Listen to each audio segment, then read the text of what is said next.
Huling laban ni Cuadro Alas ay noong October 2023 na humantong sa isang kontrobersyal na resulta.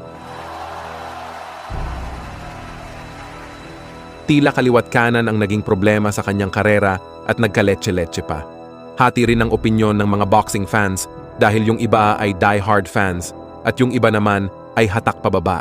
Nababansagan ng kung ano-ano, ngunit sa kabila ng mga yan ay nananatiling matunog ang kanyang pangalan. Marami pa rin ang nag-aantay sa susunod niyang laban. Ang kaso lang ay wala pang malinaw na anunsyo hanggang ngayon kung kailan at sino ang susunod na kalaban. Ang klaro lang ay patuloy ang paghahanda ng kampo niya dahil may target sila na isang undefeated di umano. Maraming salamat sa lahat ng sumusuporta at sa mga solid supporters ko at lalo na sa Japan. Hindi naman panibago sa akin yan kasi alam niyo naman kahit sa bahay ng kalaban ko kaya ko patulogin. Kaya sa videong ito ay ating isa-isahin ang posibleng katapat na magpapabalik sa apoy at determinasyon ni Cuadro Alas.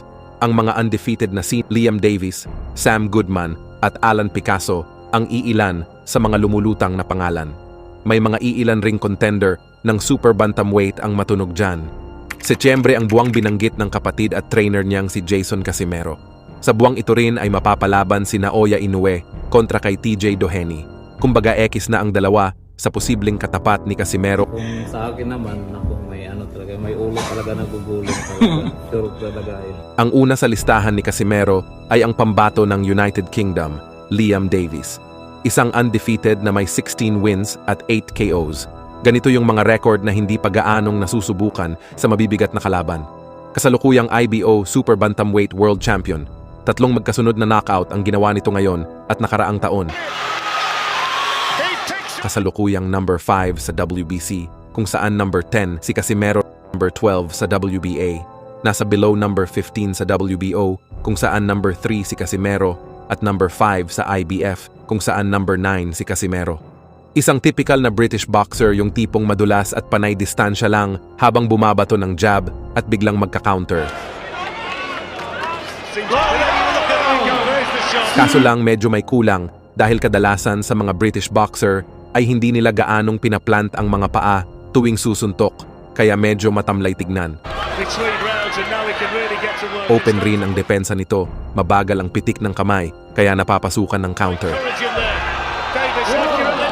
Hitable siya sa mga overhand at yan pa naman ang pangunahing suntok na madalas gamitin ni Casimero. Casimero firing away. Trying to end the round or end the fight. Pangalawa, sa pinag-uusapang pwede makaharap ni Alas ay ang pambato ng Australia, Sam Goodman. Undefeated rin at siguro ang masasabing pinakamagaling na tinalo nito ay si Raiz Alim via split decision. Tinalo na rin niya via unanimous decision ang makakalaban ni Inoue na si TJ Doheny. Huling laban niya ngayong taon lang versus Thai undefeated boxer ay sinasabing luto o hometown decision. Claimed ng kampo ni Casimero na umiwas daw si Goodman. Pero nasa posisyon rin kasi siya to challenge the world champion, kaya it makes sense rin na wag munang isugal sa high risk at low reward na katunggali. Pero bakit kaya biglang liko? Dahil siya na sana ang makakalaban ni Inoue sa Setyembre, subalit ipinagpaliban muna ng kampo niya para raw mas lalo nilang paghandaan ang future showdown against the Japanese monster. Wow! That's all I'm gonna say. Inoue is coming. The monster is coming. Kumbaga nakita nilang hilaw pa, kaya paghahandaan nila ng husto habang pinapabango ang pangalan para mas lalong mabenta. Number 1 challenger sa IBF at WBO, habang number 7 naman sa WBC. Hindi nagkakalayo ang mga rankings niya sa isa pang Pinoy na si Marlon Tapales. Ang isa pang target na undefeated ng Team Casimero ay ang pambato ng Mexico, David Picasso Romero. Ito pa naman ang mga gustong kalaban ni Alas, yung tipong lumulusob at nakikipagsabayan. Dito lalabas ang talino at diskarte dahil hindi lang lakas kundi dapat mautakan mo ang katunggali. Ang laban niya sa dalawang Mexican fighters against Ramirez at Franco ay yun ang mga pinaka-exciting na part sa kanyang buong karera. Back and forth slugfest, ngunit nangibabaw ang ring IQ ni Casimero at dahil rin sa kanyang mga taktika.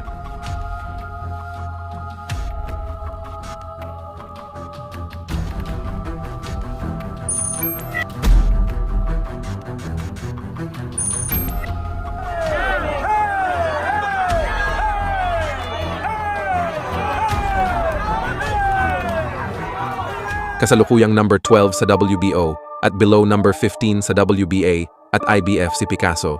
Subalit number 1 sa WBC Super Bantamweight Rankings. Huwag magpalinlang sa maamong mukha nito dahil nakikipagbardagulan rin. When he smells blood, abay hindi niya titigilan hanggat hindi sumusuko at mahilig rin itong maghukay sa bodega ng kalaban. Kaso lang, may nakita tayong mga kahinaan niya dahil madalas nagiging bukas siya at madaling mayanig kapag tinatamaan. Kapag natalo ni Casimero ito, automatic number 1 na siya sa WBC bilang mandatory ni Inoue. May iilang top contender rin dyan na pwedeng makaharap ni Cuadro Alas. Ang mga pangalang Luis Neri, Raiz Alim at Elijah Pierce ang mga boksingerong solid itapat. But here's the catch. Karamihan sa mga top contender ng 122 pounds ay hawak o konektado kay Sean Gibbons. Alam naman nating may history ang dalawang kampo, kaya malabo na magkaroon ng agreement si Alas kontra sa mga bata ni Gibbons. Uminit nga kamakailan at lumabas ang mga terminong boy fitness, boy times 10 at boy cash out, kaya pinagpipiestahan ng mga boxing fans. Speaking of Sean Gibbons and MP Promotions, may dalawang pambato tayo sa Super Bantamweight na nasa mataas na posisyon rin. Marlon the Nightmare Tapales at Carl Wonderboy Martin. Isang veterano at isang bagong uusbong pa lang na nag-aasam maging kampyon. Kailangan ng matinding paghahanda ni Casimero lalo na't hindi naging maganda ang performance niya sa huling laban.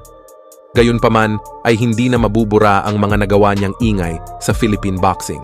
May karakter na kakaiba kumpara sa nakasanayan at pilit ginagaya ng iilan ngunit walang makakatumbas. Angas at lakas ang bentahin nito na sinasabing walang inatrasan.